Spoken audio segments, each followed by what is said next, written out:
So at the end of chapter 18, we see the issue, because remember the big issue last week was Absalom, and of course he's a son of David, and one of the ones that could have been a right to the throne, and yet he goes on his own to try to be king a little early, to take control and that kind of thing. And what happens is, of course, that he loses his life, and so after all of that, I was trying to figure out a way. Oh, about the Cushite coming and telling David, your son, your Absalom is now dead. Of course, you know how he died. He got his hair caught in the tree, and then here comes Joab to make sure to take him out. Even though Joab took him out, even though King David told him to be easy with my son, which basically means don't kill him. But Joab was so angry for what he was doing to their kingdom and to David, because Joab, of course, is loyal to his king, but yet disobeyed, got a little zealous, if you will, about someone threatening his throne. So that's basically where we left off, because as you can see in chapter 19 here, the first thing we see is the king was shaken, and he went up to the room over the city gate and wept. So Absalom was trying to kill David. He was trying to take over. And yet, even though he's gone, you know, David doesn't go, whew, well, as sad as it is, that threat's over, so we got to move on. David has a true heart and feeling for his son and for his son Absalom. So he weeps and he sighs and he says, my son Absalom, my son Absalom, if only I had died instead of you, Absalom, my son, my son. How many times have we talked about the comparison between David and Christ? And it's very well known in Scripture. Anyone who's with any salt of their humbly experiences will tell you that there's always that connection between David and Christ, and it's even pointed out as well in some of Paul's writings. So what we see here is David saying, why should I not have died instead of you? How can we not understand that as a scripture, as a Christ figure right already here through David, saying, let it be me to take on this pain and this suffering. Okay, so Joab reproves David. Joab was told, the king is weeping and mourning for Absalom, and that day's victory was turned into mourning, because, you know, they did win, right? They got rid of the threat. They can go back to Jerusalem. They can have everything back. Well, not quite the way it was, but that's the hope, right? You can never go back, they say. And so now David, everybody's, you know, you're always keyed on the king. So what you're going to do is you're going to say, well, I thought this was a good occasion, but why is David so sad and mourning? So that's what takes the focus. And so Joab sees this. And for the whole army, mourning for the whole army when they heard the king is grieving for his son. So the soldiers stole, move my mask out the way. Hold on a second. So the soldiers stole into the city that day like men shamed by flight in battle. You know, a lot of times if you might be in a battle of some kind, and not even does it to be physical, it could be mental or whatever else, but when you come out of victorious, those pains that you were feeling don't really hurt as bad.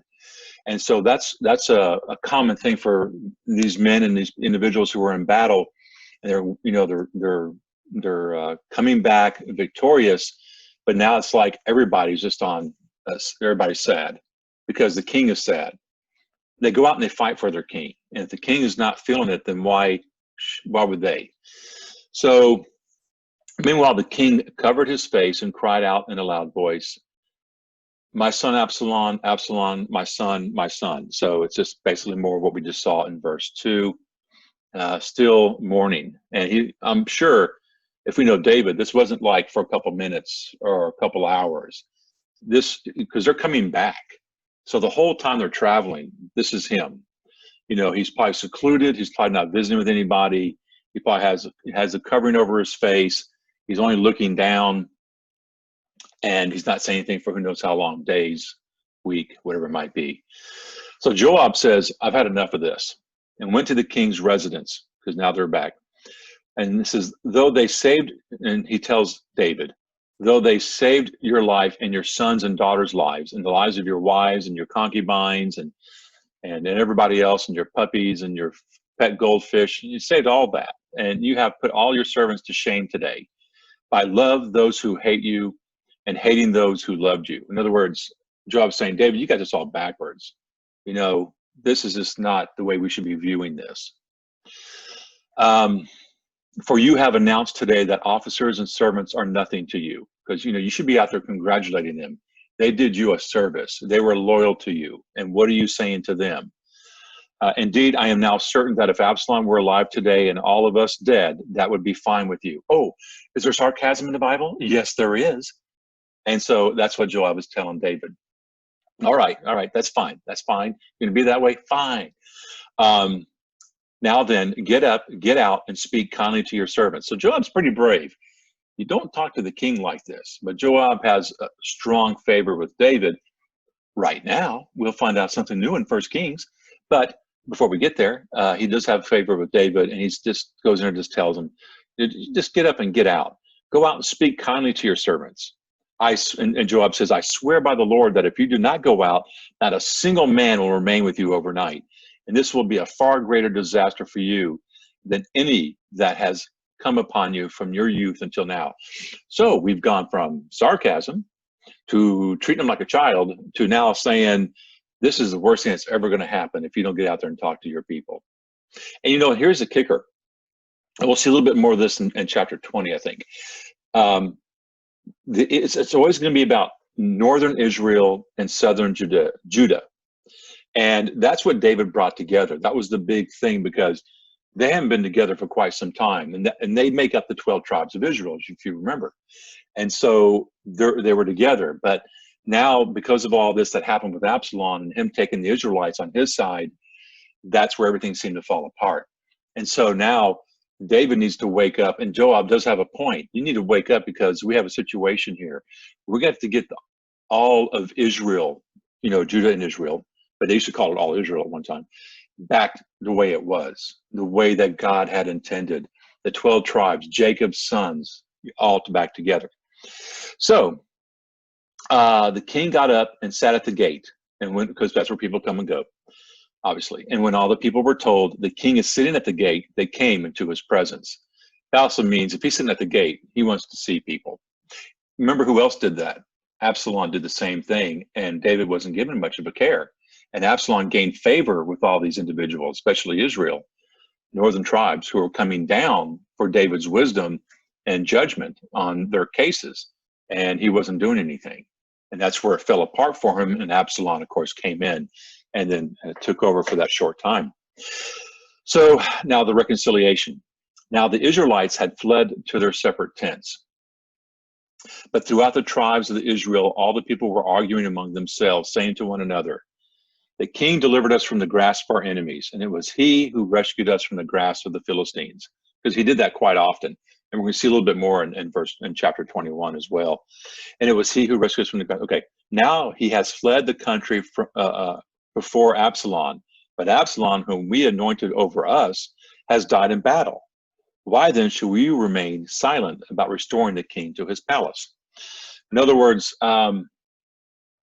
we better make sure that we realize that David's king, and we were kind of on Absalom's side, but it'd be really good for us to hang with King David. When the talk of all Israel reached the king, David sent word to the priests Zadok and Abiathar. Remember, those are the two priests that stayed behind, and took care of the Ark of the Covenant while David had fled. And Absalom came in and talked to them, and as you can see, he didn't go around killing everybody off, and that was not Absalom's. He just wanted to be king and everybody be loyal to him. So David sent word to the priest and said, say to the elders of Judah, why should you be last to restore the king to his palace? You are my brothers, you are my bone and flesh. Why should you be last to restore the king? Also say to Amasa, and we'll see more about him later, are you not my bone and flesh?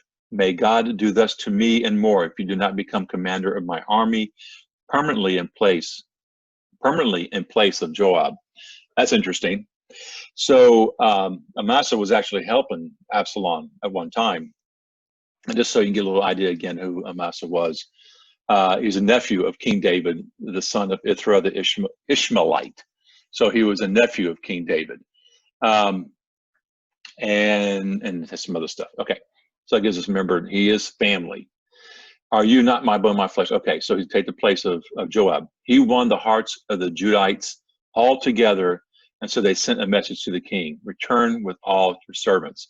So this is to the Judahites, are basically Judah, and communicating with them and getting them back in his favor, because he's trying to get Israel and Judah back together, but he was mourning Absalom so severely and so disastrously that even Judah, where he is basically a part of, that he's almost scared them off from wanting to even, be loyal to him as well.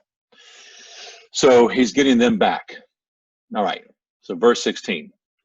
So the king returned, and when he reached the Jordan, and I'm sorry, they're not back in Jerusalem yet. They're still traveling through. When it said residence, it didn't mean Jerusalem itself, but just basically where he was staying at night, in tents, I'm sure. The king returned, and when he reached the Jordan, because remember, they went out to the east. I showed you that map, and they went way up there, up to the northeast, and had this battle. Judah had come to Gilgal to meet him and to bring him across the Jordan. So Judah had come to Gilgal to meet him and bring him back to the Jordan. But Judah is not one person. It's a whole lot of people. So basically, the community and representation went up to the Jordan. And I've made this comment many times, but it's always just good to keep in mind. Jordan is where the Israelites with Moses, well, Moses actually didn't go, but Joshua brought the people over into the promised land, because when they went through Egypt, of course, they went through the southern area of Canaan, went across, and then came up and then cut back over to reach the promised land, instead of just coming straight up Judah and the like. Because, they were roaming in the desert for 40 years, right? And so that's where they meet him. So Shimei, son of Gera, let's see, they'll tell me. Gera, there it is. So Shimei, son of Gera, the Benjaminite from Bahurim, hurried down with the Judahites to meet King David. Scroll up. Accompanied by 1,000 men from Benjamin. And this is a lot of the area where Saul was from, not David, but where Saul and his family were from, Samuel and all of them are from the area of Benjamin, because Benjamin is considered one of the smaller tribes. So Ziba, too, the servant of the house of Saul, accompanied by his 15 sons and 20 servants, hastened to the Jordan before the king. They crossed over the Jordan, to bring the king's household over and to do whatever he wished. So when Shimei, son of Gera, crossed the Jordan, he fell down before the king. And just to give you an idea what he had done. He's a son of Gera, a Benjaminite. Okay, it did actually already tell us that. And then, and he said to David, oops, get my mouse working again. May my Lord not hold me guilty. Do not remember or take to heart the wrong that your servant did the day my Lord the king left Jerusalem. For your servant knows that I have done wrong, but I now am the first of the whole house of Joseph to come down today to meet my Lord the king. You remember last week, those who were here, no, I'm teasing, Shimei and what he did to them. And he was pretty rude to David. And we're going to see a little bit of that here in just a minute. But Abishai, son of Zeruiah, countered and said, Shimei must be put to death for this. He cursed the anointed of the Lord. Because remember, Shimei was the one that was throwing all those rocks at him and cursing at him and everything else. So David replied this, what has come between you and me, sons of Zeruiah, that you would become my adversary this day? That's pretty strong language when you think about it. It's like saying, instead of saying, no, we're not going to do that, it's like saying, why are you going against me? It's like when Christ told Peter, he said, get behind me, Satan. Right after he did something good, then all of a sudden Peter says something wrong, and he goes, get behind me. Say, well, in that sense, he's almost saying, like, why are you my adversary? Because you're telling me to do something I don't think I need to do. Should anyone die today in Israel, am I not aware that today I am king over all Israel? And then the king said to Shimei, you shall not die. And the king gave him his oath. So the king will not put him to death. And getting an oath, we're going to see something a little bit later, but when an oath was given to someone, I mean, that was extremely serious, and it had to be kept, because in a certain respect, it was an oath before God. And so even though God might not have told you to make that oath, you made that oath to God, and then at that point, you wanted to make sure you kept it, or you could offend God because you used God's name in that oath. Okay, just a little bit of extra there. David and Meribal. And remember, Meribal's got those two different names, Mephibosheth, and I'd like to do Meribal instead because it's easier for me to pronounce. So David and Meribal. Meribal, son of Saul, also went down to meet the king. Now, Meribal is the son of Saul, but he's also, let me see something here.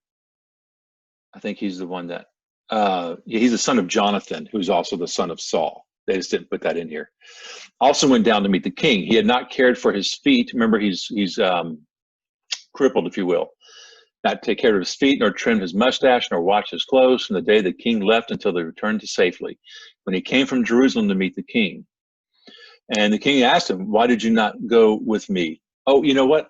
I think I just messed up on something. I want to make sure I have the right Meribal, because there's two of them. One is Jonathan's son, and I think David named one of his kids Meribal as well. This is his son of David, but I know I thought that for sure there was another one. I have a map. Maps are good, right? You don't need to do anything, are you? Just hang with me. See, this is, I'm going to do what? My Bible says, it says Saul's grandson. Yeah. Oh, Okay. That would be then Jonathan's son. I was right. Because if you look at my map, can you all see my screen still? Yeah. See where it is right here? This is Jonathan's son, Meribal, but it's also Mephibosheth. But if you look over here, same name, but this is actually the son of Saul. So Jonathan named his son after his brother. Okay. And yeah, but Jonathan came from, I think, from another woman, where Mephibosheth came from Rizpah. And we're going to hear her name quite a bit, actually, here in a couple chapters tonight. Okay, I just want to make sure I had the right one. And it makes sense because he said his feet were not trimmed. And I imagine that's how I made that connection. But all of a sudden, you have one of those little brain hiccups. You're like, let's just make sure we're talking about the right people. Okay, so the king said, why did you not go with me, Meribal? And he replied, my lord king, my servant deceived me. And that's right, because remember the story earlier on where his servant, Meribal's servant, was trying to make good with King David and make Meribal look bad. And he said, my servant deceived me, for your servant said to him, saddle the donkey for me that I may ride on it and go with the king. Your servant is lame. But he slandered your servant before my lord the king, which he did do. But my lord the king is like an angel of God. Oh, now we're sucking up, you know.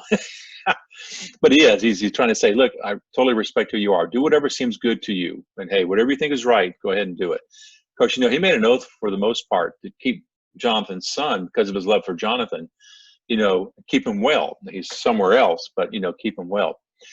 For though my father's entire house deserved only death from my lord the king. Let me read that again. For though my father's entire house, and his father was Jonathan, and his entire house would be Saul's descendants, deserved only death from my lord the king, because all of them were searching for David to kill him earlier on. Yet you placed your servant among those who eat at your table. What right do I still have to make further appeal to the king? But the king said to him, David said, why do you go on talking? I say, you and Ziba shall divide the property. So Ziba is the sister, I believe, of, let me see this real quick, a servant of King Saul and the father of 15 sons. And Ziba won the confidence of David and was given the task of farming and managing the estate. But that's who it was. I'm sorry, that's the one who tried to actually turn against Meribal to David.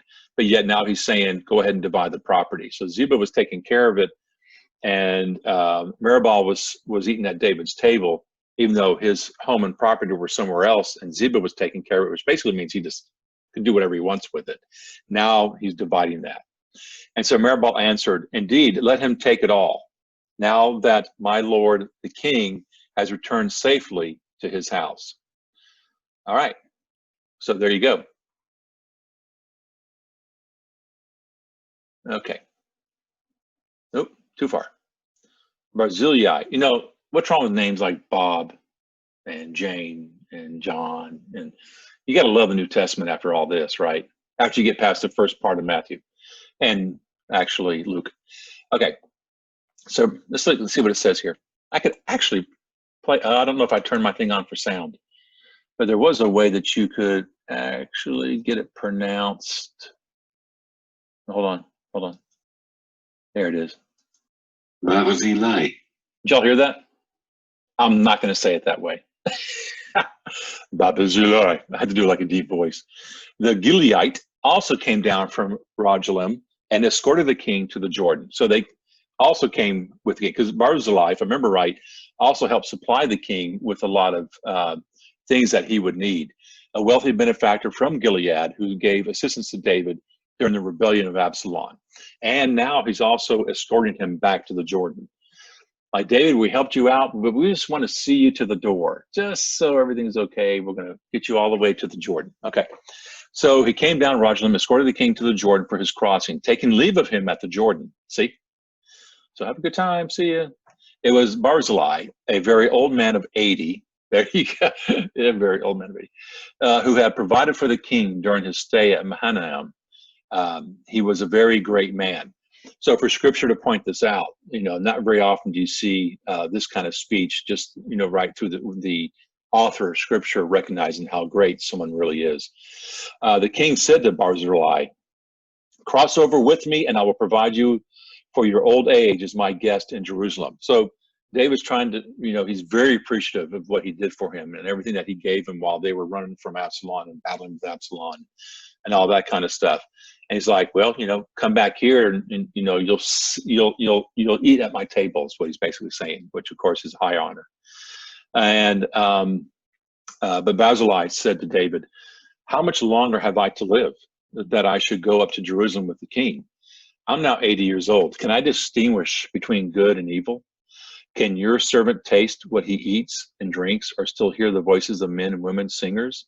So in other words, it's kind of describing the fact that how old he is. "Why should your servant be any further burden to my lord the king?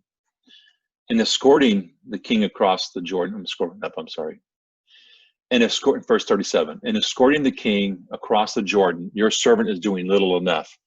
Why should the king give me this reward?" In other words, he's saying, I didn't do that much for you. I mean, we were there for you and everything else, but don't have to take this to like we did something so fantastic. We just did what we thought we needed to do. "Why should the king give me this reward? Please let your servant go back to die in my own city by the tomb of my father and mother." You know, why would you want to, you know, go to the nursing home when you want to stay in your own house, right? "Here is your servant Shimham. Let him cross over with my lord the king. Do for him whatever seems good to you." So his servant was probably a lot younger, and thinking that he was also a benefactor to helping out King David. So, you know, you want to do something good for us, you can do something good for my servant. So the King David said to him, "Shimham," I'm sorry, my computer's making, no, do not restart my computer. I don't know why it's telling me that. Do that later. Okay. Woo, man, that's close. "Shimham shall cross over with me, and for him I will do whatever seems good to you." So in other words, I will do good for him. I will do good by him for your sake, in this case. "And anything else you would like for me to do for you, I will do." So now, I don't know if you read or did not see what I did not see. Now, mind you, Shimham is a servant. He's going to do what he's going to be told to do. I just don't see anywhere where they asked Shimham going, "Can you ask me what I want to do?" But that this is a way of showing that David was faithful to the people who were faithful to him and doing something for them. And since Barzillai, or whoever his name is, did not want to go, then you can still treat somebody right. And you know, it's interesting too, because he doesn't pick a family member, he doesn't pick somebody, you know, in a sense particular, except for his close servant. And that is giving David something in a way too. And then all the people crossed over the Jordan, but the king remained. He kissed Barzillai and bade him farewell as he returned to his own place. And finally, the king crossed over to Gilgal and accompanied by Chimham. So Gilgal is not far from Jerusalem. And now he's finally making it back to Jerusalem. All right. So let's keep on going. This first chapter is kind of long, so just kind of bear with me. Israel and Judah quarrel. Well, go figure. They've been quarreling for so darn long, and they're only together for a short time, and you consider all the time that they've been apart. Of course, they were together in Egypt for 400 years plus. They were wandering the desert together for 40 years.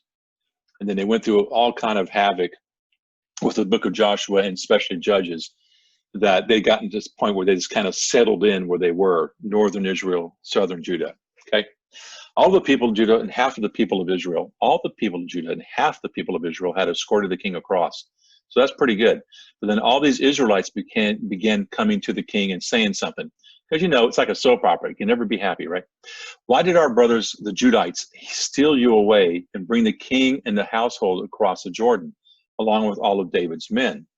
All the Judites replied to the men of Israel, because the king is our relative. You know, see, they're battling again. And this is what David's going to have to fix. And this is what he's been called to fix. So we'll see how that works out. Because the king is our relative. So in other words, it's like if you had somebody who was from South Bossier and they made it to the NFL. And so, you know, people in North Bossier are like, hey, you know, he's one of ours, whatever else. No. He's a South Bossier boy. He's one of ours, you know, and that's kind of what's going on here. Because the king is our relative. Why are you so angry over this? Have we done anything to eat? Have we had anything to eat at the king's expense? Or have portions from his table been given to us? So basically, they're just, you know, doing this number. The Israelites answer the Judites. We have 10 shares in the king. Also, we are the firstborn rather than you. Why do you slight us? Where were we not first to speak of restoring our king? And see, this is not David's language. We've already seen even just today where David's just like, are you not my bone and my flesh? You know, and he's talking about all these other individuals who are not only Israelites, but people that might have had good acquaintances with, who could have been even part of one time Philistines, you know, that kind of thing. And so then it says here at the very end, then the Judites in turn spoke even more fiercely than the Israelites. So the Judites went to the Israelites and went, oh yeah? Okay, so that kind of need. I was going to look at just one thing here. There was a asterisk on here, and I don't think I looked at that previously, which helps to kind of break some of this stuff down. Here it is, after the word firstborn. The firstborn has special rights over other siblings. Oh, okay. So that's basically what Judah's saying. It's like, he's our king, we get special privilege, and then you can get whatever else is left over. So that's basically where that's left. If you notice through that little section here where the quarrel's going on, they're talking to King David, but there's no response by King David, at least at this point. So we're going to roll up here and go to chapter 20. Sheba's rebellion. This is not Queen of Sheba, and that's a place, but this is actual individual.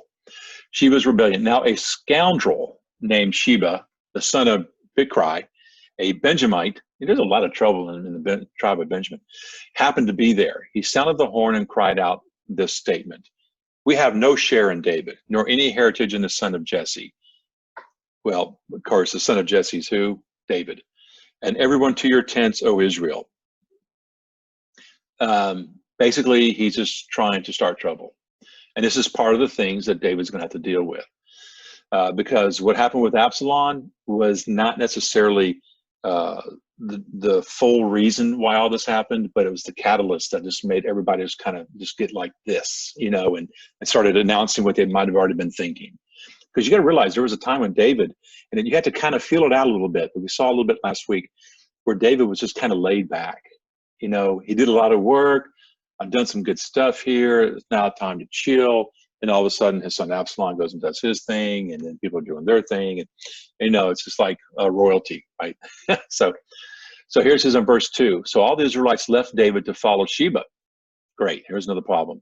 Son of Bichri. But the Judites from the Jordan to Jerusalem remained loyal to their king. David came to his house in Jerusalem, finally got to his house, and the king took the 10 concubines. Like, this is just like a little insert, which is kind of interesting. I read a little note on this earlier, but David came to the house in Jerusalem and took the 10 concubines whom he had left behind to, you know, dust and mop and change the calendars and everything else, and care for the palace and place them under guard. He placed them under guard, but hold on a second. He provided for them, but never again saw them. And so they remained shut away to the day of their death, lifelong widows. It does sound sad. I don't think it's but it does say he did take care of them. There was one commentary that commented, how you like that, that said, since Absalom laid with them, that they were not sure of any children, because I'm telling you, this is a lot longer than just a short little stint of what happened with Absalom. It doesn't say, but it could have been years, easily. So David might not have been sure then if any children were born from the concubines. We've seen that concubines have born kings' children, you know, from Saul and probably even David already. So at that point, he just said, well, I don't know if there's any children out there, so he separated them off. Doesn't say that in scripture. That was just a reflection that someone had. Amasa's death. Remember, he was going to use Amasa to replace Joab. Then the king said to Amasa, summon the Judites for me within 3 days. In other words, I want you to go get the Judites, get their attention, and do it within 3 days, and then present yourself here. I imagine he wanted to talk to the Judites, to all of Judah. So accordingly, Amasa set out to summon Judah, but delayed beyond the time set for him. This is more of a sin to David. I mean, not because of David, but against David, than what you might just normally see in this verse. Then David said to Abishai, Sheba, son of Bichri, may now do us more harm than Absalom did. Because that's basically what Absalom did, was take Israel against David. It's easy to do because they're already ticked off at David. We just saw the quarrel, just the pericope before this one. Take your Lord's servants and pursue him. Take your Lord's servants and pursue him, lest he find fortified cities and take shelter while we look on. Because if he gets into a fortified city, it would be a lot more difficult, if you will, to get him out. And if the whole fortified city turns on David, then it'd be definitely more of a battle too. So timing is crucial. So Joab and the Cherethites and the Pelethites and all the warriors marched out behind Abishai from Jerusalem to campaign in pursuit of Sheba, son of Bichri. So that's where they're going. All right. And they were at the great stone in Gibeon when Amasa met them. I didn't see this little asterisk either. Let's see if this is anything that we want to look at. The text of this verse is quite, I did read this. It's kind of a quaint little notation. I don't know if your Bibles might have it or not, but you know, when these, when we find these scriptures from so long ago, and from different sources, and it has such a different translation from one to the other, then maybe what they're saying here in verse 8 is that it was not quite, they're not quite certain in a sense of what was actually written or on what purpose. But we're going to go ahead and read it. They were at the great stone of Gibeon when Amasa met them. Now Joab had a belt over his tunic, from which was slung a sword in its sheath at its thigh. The sword would slide out downwards. Now, I'm not going to stand up and demonstrate. I think you can see this.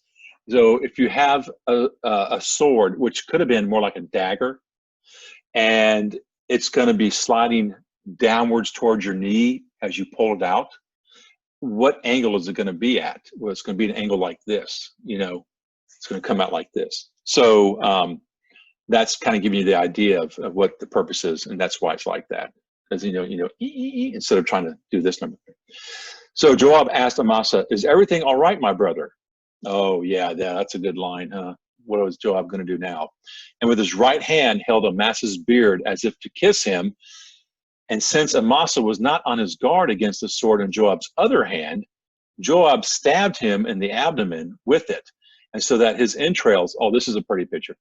This is why this is an adult class, right? And so his entrails burst forth to the ground. It's like Alien movie. Okay. And he died. Well, I would think so. And there was no second thrust. In other words, small sword, but he must have, for this to happen, he couldn't just stab him.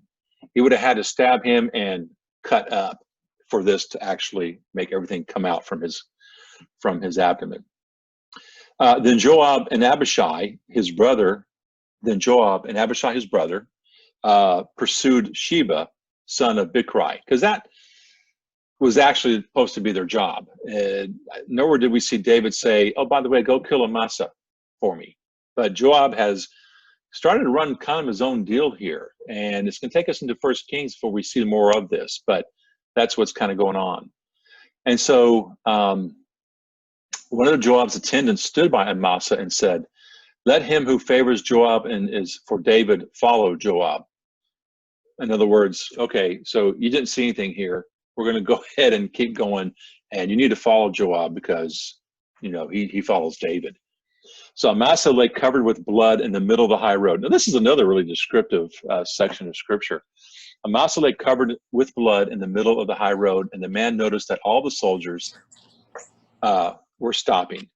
So he rolled Amasa away from the road to the field and spread a garment over him. In other words, this is not for everybody to see,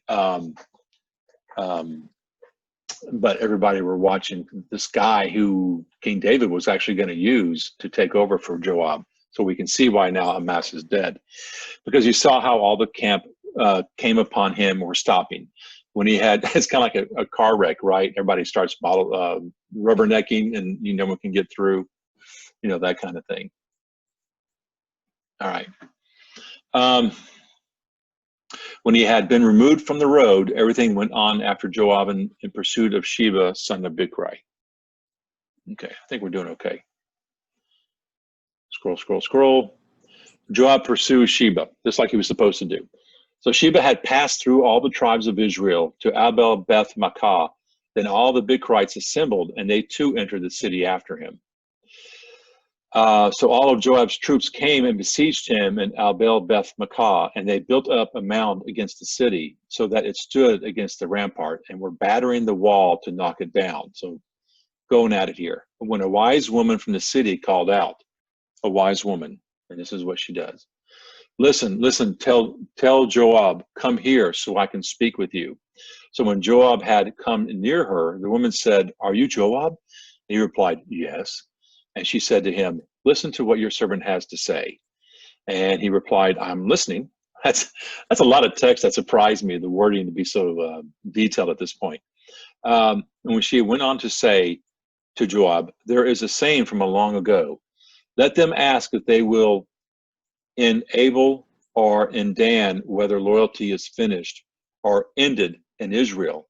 You are seeking to batter down a city that is a mother of Israel. Why do you wish to swallow up the heritage of the Lord? So she's playing on the fact that this is one of the 12 tribes of Israel, because this is all of Israel here. You know, the tribe of, be it Abel or Dan, because Dan was also a tribe, if you remember, of the 12 tribes. And it's like, okay, don't get us involved in this, you know, that kind of thing. There was another asterisk here. I don't remember what I read on this one either. The proverbial expression is obscure, but seems to reflect a tradition that this Danite town is associated with oracles or other sorts of revelation. And that's about all it says there. So she's a wise woman, and oracles, being a wise individual, that kind of thing. So that's what she says to Joab. And Joab answers and says, not at all. Hey, not at all. I do not wish to swallow or batter anything. That is not the case at all. A man from the hill country of Ephraim, whose name is Sheba, son of Bichri, has rebelled against King David. Give him up, just him, and I'll withdraw from the city. So all would be good at that point. We're not here to torture, punish, or to battle Dan. the tribe of Dan. We're here just for this one person. And if you respect King David and his authority, you'll let us do this. Then the woman said to Joab, his head, oh, this is another nice, well, I'll tell you, but this chapter 20, man, it's got all this good stuff in it. Then the woman said to him, didn't tell her, we'll just go ahead and walk him out, but his head shall be thrown to you across the wall. So yeah, we'll go ahead and take care of it for you, and we'll just toss that head on over. And that was a real big sign of disrespect to have your head removed from your body, because the body even back then was after death was still considered precious, if you will. There's a better word than that. In her wisdom, the woman went to all the people, and they cut off the head of Sheba, son of Bichri, and threw it out to Joab. He then sounded the horn, and they scattered from the city to their own tents, while Joab returned to Jerusalem to the king. So that's how that ended. And David was worried about him getting inside a city and making it very hard to get in. So the wise woman saved tons of lives by saying, okay, so I don't think we're going to win this, not against David and Judah. We're going to go ahead and give you this guy, and we'll just go ahead and toss him out. Okay. So David's officials. This is just a list of David's officials that's just kind of stuck here at the end of chapter 20. And it says, Joab was in command of the whole army of Israel. And Benaiah, son of Jehoiada, was in command of the Cherethites and the Pelethites. And Adoram was in charge of the forced labor. Jehoshaphat, son of Eliud, was a chancellor. Hey, a chancellor. How about them apples? Shosha was a scribe. And Zadok and Abiathar were priests, which we do remember that. We just saw them just earlier. And Ira, the Jerite, was also David's priest. I thought I looked this up before, a Jerite. I'm sure I'm pronouncing these wrong. A phrase used to describe Ira. Oh, that makes sense. We just saw that. The phrase Jerite likely refers to Ira being a descendant of Jar, and thus part of Jar's clan. Well, from the book of Numbers. Can't argue with that logic. Okay. It's 10 till. Verse 21, chapter 21 is not that long. You want to just go ahead? I got some maps and stuff to show you in this one too, if y'all want to go ahead and do that one. So Gibeonite, vengeance, the Gibeonites. In David's time, there was a famine for 3 years, and they make it a point not to say 1 year, 5 years later, another one, 2 years later, another one, but yes, 3 years in a row. David sought the presence of the Lord, who said, and we haven't seen for a while the Lord, if you will, speaking in some manner. The Lord said, there is blood guilt on Saul and his family because he put the Gibeonites to death. So with chapters 21, and we saw a little bit of this in that video I showed you before we started 2 Samuel, chapters, and look, it's even headed here, titled appendices in this Bible version, or the New American Bible version, 21 through 24. And so it's kind of like some other things that might not have been covered, or might be summary of some other things in a general sense. And so this is something else that occurred, and it doesn't stipulate when this might have occurred. Okay, so there's blood guilt on Saul and his family because he put the Gibeonites to death, but he didn't kill them all off. So the king called the Gibeonites, obviously they're not all gone, and spoke to them. And it says in parentheses, now the Gibeonites were not Israelites, but survivors of the Amorites. And although the Israelites had given them their oath, in other words, their oath that nothing would happen to them, Saul had sought to kill them off in his zeal for the Israelites and for Judah. The Gibeonites are a people that at the time of Joshua, and you can go back and look in Joshua and read this, and it's in what chapter? I think it even makes a comment right here. Hold on. No, that is not it. It's down here. Joshua chapter 9. We've actually covered this when we were doing Joshua before we started going into, we stopped, I guess, doing our Bible study at church. And what occurred is that, by God's command, when the Israelites entered the Canaanite area, they were basically told that you're going to go in there and displace all these people and get rid of all these people. And the Gibeonites were one of those groups. And so basically what happened is that they knew this, and they knew they were with a force to be reckoned with. They were not a big group by any means. they didn't want to die and they didn't want to lose their home. So they concocted a plan. And it's an interesting little plan. And what they did is that they put on old clothing like they've been traveling in for a long time. They put on sandals that were worn. They had bread that was crumbled and dry. They had wineskins that were aged, if you will. And they headed over to Joshua, if you will, and said, hey, we're a long ways travelers, nowhere near Canaan. And so what happened then is that they said, we just want to go ahead and make an oath with you, and you can do with us as we wish, because we know that, God is with you, and all this kind of stuff. And Joshua goes, great. We could use some people to tote water and cut wood and stuff like this. And they said, okay, I give you an oath. We will not eliminate you from this land. And so we say, hey, that's no problem, because you're all the way from over there anyways. Apparently you've been traveling a long ways, because they even said to him, this bread was actually warm when we left to travel here, and now it's dry and crumbly, that kind of thing. And then right upon them getting that oath, someone discovered that they were just a short distance away. And then Josh was like, why didn't you lie to us? And they're like, well, in short, you can go read this, of course, we don't want to die, so we'll become your servants. He goes, well, you will be toting water. You will be cutting wood. You will be doing the lowest of tasks now. But they were like, well, we're not dead. So again, chapter 9, Joshua, it's an interesting read. And because of that oath that Joshua gave them, it should be honored by the Israelites and of course, all the tribes, and from then on in. Well, Saul, realizing that the Gibeonites were not the people of Israel, if you will. I'm not talking about Israelites and Judites, but I mean Israel.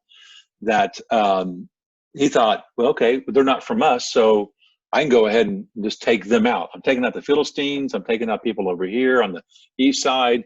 I'm going to go ahead and take out the Gibeonites. Bad move, okay? And because he did that, David's responsible to make amends for this, okay? So David said to the Gibeonites, what must I do for you, and how must I make atonement that you may bless the heritage of the Lord? And the Gibeonites answered him, we have no claim against Saul and his house of silver and gold, nor is it our place to put anyone to death in Israel. Okay, but where's the other shoe drop? Then he said, I will do for you whatever you propose. Now, come on, David. We've seen this before where people go in there and they write a blank check. You're like, okay, whatever you want, So this is what he asked them. They said to the king, let me scroll up a little bit. As for the man who was exterminating us and who intended to destroy us, that we might have no place in all the territory of Israel, let 7 men from among his descendants be given to us, that we may execute them before the Lord in Gibeon on the Lord's mountain. What's going on here is a little bit of symbolic language as well. What they're wanting to say is, let's get rid of Saul's descendants. And I got a little image here I'll show you. And 7, in a sense, could also be like, 7 means complete and all. So this is like, get rid of Saul's descendants.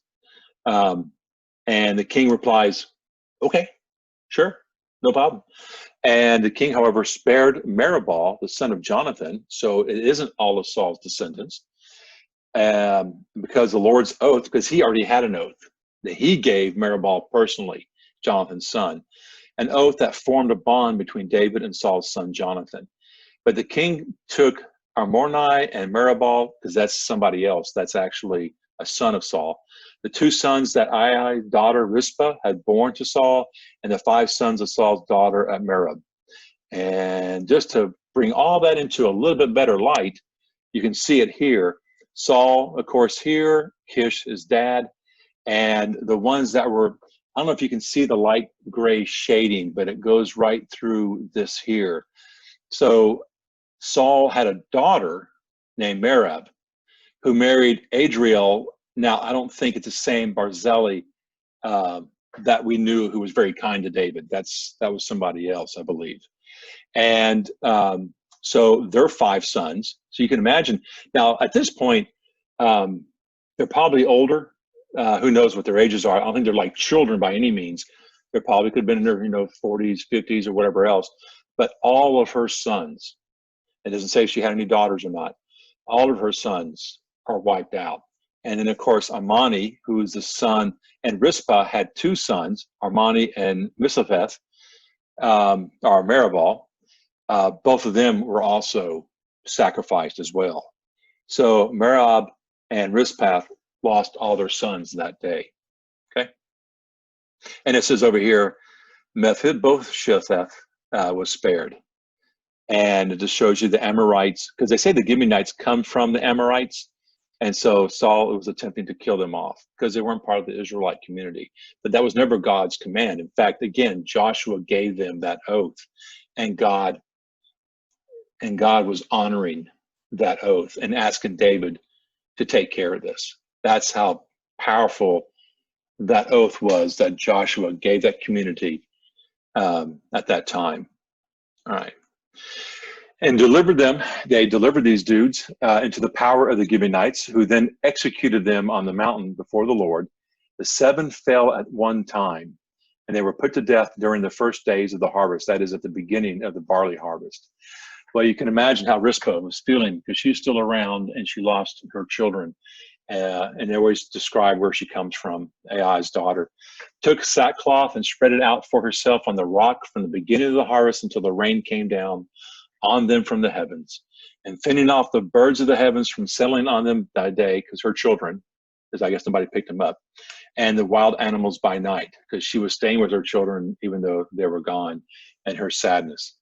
And so when David informed that Rizpah, the concubine of Saul, because that's who she was, had done, he went and obtained the bones of Saul, because David, even though he gave them to the Gibeonites to be murdered, David had no ill against Rizpah and felt her pain.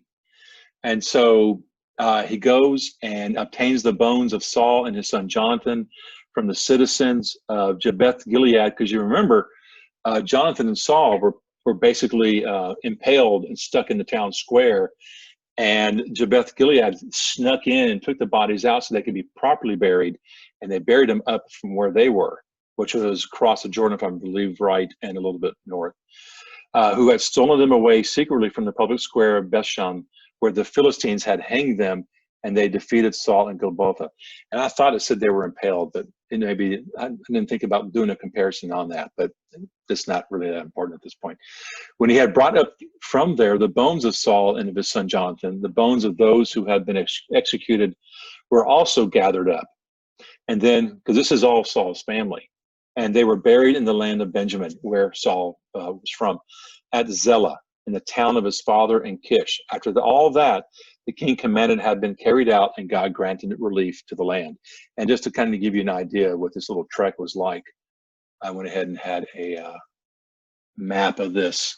So if you look down where my hand is here, if you will, Jerusalem, and they went all the way up through this way, and you're talking about 10 miles for just a small little distance. So it was a good ways, to go all the way up to Jabesh Gilead. I don't know if it would be maybe 100 miles or so, but went up here to get the bones of Saul and Jonathan, and then bring them back. And it says David actually took this and did this. It was part of his route to bring the bones of Saul and Jonathan back for a proper burial in his own hometown of Zelah. And if I zoom in, of course, it's always nice and slow when I ask you to do it. I think it shows Zelah at the end of that little red line right there, which is just north and a little bit to the west of Jerusalem. There it is. Okay, you can stop now. A town of Benjamin tribe where the bones of Saul and Jonathan were buried. Okay. So anywho, just thought I'd show you that. And just a little bit more of this chapter, and we'll be done with this. So, exploits and Philistine wars. And we were actually here earlier when we were talking about David and Goliath. There was another battle between the Philistines and Israel. David went down with his servants and fought the Philistines, but David grew tired. Dadu, and that's Dadu actually is how that's pronounced. And that's all it says in this little information description. Doesn't tell you much of anything else. A descendant of the Rephaim, whose bronze spear weighed 300 shekels, was about to take him captive. So David was not on his guards, but it's basically what it's telling you. And this person says, okay, I can get David. And Dadu was girt with a new sword. You know, he just bought it at Walmart. He just got it sharpened over at Sears. And so he's ready to go. And he came to help him. Oh, and then, I'm sorry, I got a little bit behind. A descendant of Ephraim and Shekel, and David was girt with his new sword and thought he would kill David. But Abishai, son of Zeruiah, came to help him and struck and killed the Philistine. Then David's men swore to him, and talking to David, you must not go out into battle with us again unless you quench the lamp of Israel. In other words, quenching that lamp of Israel is a way of saying, it's because of you right now that we are still together somewhat, kind of limping, right, with Israel and Judah. But hey, you need to, you're not as young as you used to be, actually. You know, you got to realize that, David. So after this, you know, he's been through a lot, right? After this, there was another battle with the Philistines in Gob.